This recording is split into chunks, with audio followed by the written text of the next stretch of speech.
Embaracé de otro hombre para darle un hijo a mi esposo y él me abandonó. Davis me convenció de acostarme con él hasta quedar embarazada, ya que un hijo haría feliz a mi esposo. Su sueño siempre fue formar una familia después de casarnos, pero desgraciadamente sus niveles de producción eran más bajos de lo normal y no podía embarazarme. Lo intentamos por mucho tiempo, pero nunca se dio. Miraba con tristeza como mis años fértiles empezaban a esfumarse y mi esposo no conseguía nada. Al final, decidió resignarse y optó por adoptar, pero yo tenía miedo. En el fondo, sabía que no sería igual, aunque llegara a amar a ese niño, nunca lo vería realmente como mi hijo. Lo mismo sucedería con mi esposo. Mis amigas intentaron cambiar mi forma de pensar, querían convencerme de que se trataba de darle la oportunidad a un niño de tener una familia. Seríamos sus padres y él nuestro hijo, a pesar de no llevar la misma sangre. Fingí estar de acuerdo para no ser vista como una mujer insensible que odia a los niños que no son suyos. Además,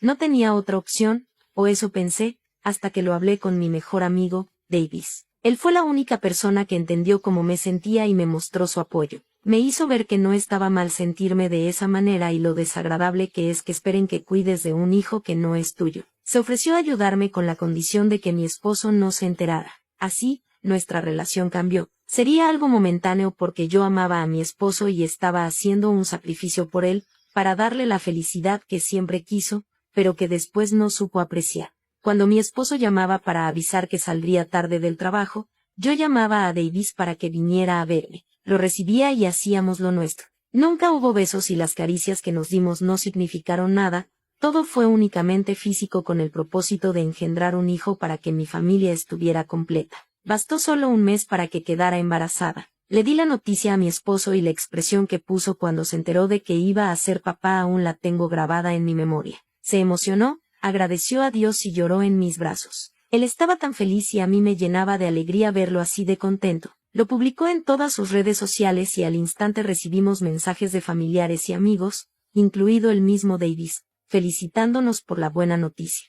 Su teléfono se llenó de publicidad sobre cosas para bebés que me mostraba preguntando por mi opinión sobre qué debería comprar. En ese momento supe que había tomado la decisión correcta. Él había nacido para ser padre y ahora sería el padre de mi hijo. No podría desear una situación más perfecta. Además, la noticia le haría olvidar la loca idea de adoptar. Sin embargo, no contaba con que Davis tendría otras intenciones conmigo. Vino a verme para felicitarme por mi embarazo, mi esposo estaba en el trabajo, así que me sentí con la confianza para agradecerle por lo que había hecho por nosotros. Él pidió hacerlo una vez más y no me negué, le debía mucho y sentí que debía agradecérselo de alguna forma. Además, sería la última vez, ya que yo ya tenía lo que quería. Pero cuando acabamos, Davis encontró la forma de convencerme de seguir haciéndolo. Me habló de los beneficios que tiene mantener relaciones durante el embarazo, me metió en la cabeza que no sería suficiente con mi esposo, ya que él no era el padre biológico. Le pedí que no dijera eso, pues ya sea o no su sangre, mi esposo es el único hombre que puede ser el padre de mis hijos. Aún así, le hice caso porque confiaba en él. Creo que me estaba dejando seducir por mi amigo, confundí gratitud con deseo, pues lo conocía desde hace mucho tiempo y no pensé que tuviera malas intenciones. Sin embargo, dejó claro lo que quería a medida que mi embarazo avanzaba. Ahora, no solo sus visitas eran más frecuentes, sino que venía incluso cuando mi esposo estaba en casa. Mi esposo tiene una personalidad tranquila, pero empezó a comportarse con hostilidad hacia Davis. Una vez lo vio acariciando mi vientre. Lo tomó del cuello de la camisa, devolviéndolo al sillón donde estaba sentado, pues para el Davis estaba demasiado cerca. Tuvimos una discusión y dejó claro que no quería a Davis en su casa. Estaba alterado, así que para calmarlo le dije que estaba bien, no volvería a invitar a Davis a casa. Él debe entender que necesitamos nuestro propio espacio. Le pedí que lo perdonara, pues para mí él solo estaba emocionado por ser tío, lo veía como a mi hermano, así que fue la explicación más lógica que pude darle. No sé si me creyó, creo que no, pero lo dejó pasar.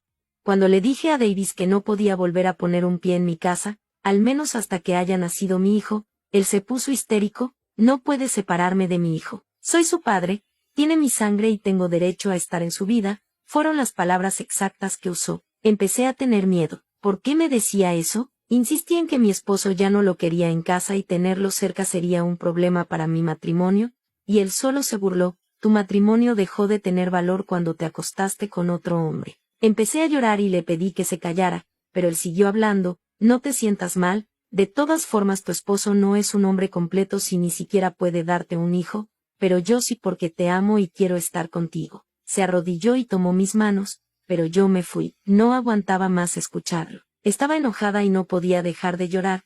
Me asustaba que Davis hiciera algo para arruinar mi relación. Mi teléfono se llenó con mensajes y llamadas de Davis, que iban desde pedir perdón por lo sucedido hasta amenazas si no le respondía. No sabía qué hacer, estaba asustada, me sentía atrapada y no podía contárselo a nadie. Tal vez a mi madre, pero ella apreciaba mucho a mi esposo como para dejarlo pasar. Estuve a punto de ceder a las demandas de Davis, pero sabía que si hacía lo que quería, no iba a parar hasta hacer pedazos mi matrimonio. Ingenuamente creí que si le pedía que me dejara en paz en honor al supuesto amor que decía tenerme, él se apiadaría de mí, pero eso solo lo enojó más.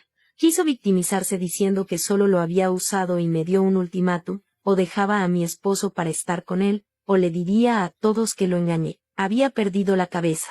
No, lo correcto sería decir que siempre fue así, por eso a mi esposo nunca le agradó. Me dio una semana para tomar una decisión. Empecé a tener ataques de pánico y llegué a mi límite cuando, disfrazado de una conversación casual, le pregunté a mi esposo si alguna vez le habían sido infiel y qué haría en tal situación. Él sacudió los hombros: me desharía de la basura, esas personas no tienen respeto ni por ellas mismas. Nadie que haya sido infiel es material para una relación. Siguió hablando de las consecuencias y acabó preguntando qué haría yo. Intenté mantener la calma, pero acabé colapsando, solo para que al despertar me dijeran que sufrí un aborto espontáneo. Sentí una mezcla de alivio y preocupación. Sin el bebé ya no había pruebas del engaño, incluso si Davis decía algo, no tenía forma de probarlo. Me sentí mal por mi esposo, pero ya no me rehusaba a la idea de adoptar.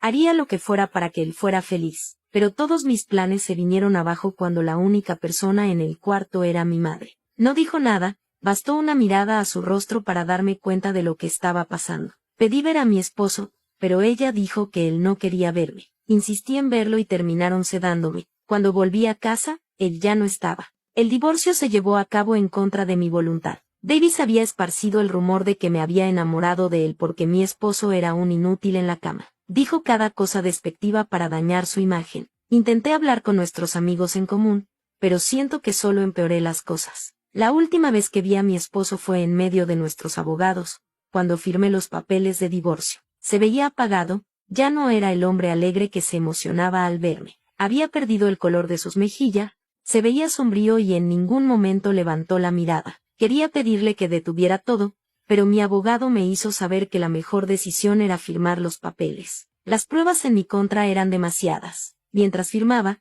recordaba cuando mi esposo se enteró de que iba a ser padre. Su sonrisa quedó guardada en mi memoria y no pude evitar llorar. Ha pasado un mes y no sé nada de él. He preguntado a sus amigos y nadie quiere decirme nada. Davis dejó de ser un dolor de cabeza cuando mi tío y mi padre le dieron una lección para que me dejara en paz. Si no hubiera sido tan egoísta, aún estaríamos juntos. Ojalá pudiera volver a hacerlo todo de nuevo. Esta vez adoptaría y sería feliz con mi familia. No olvides dejar tu opinión en los comentarios, dejar tu like y compartir este video.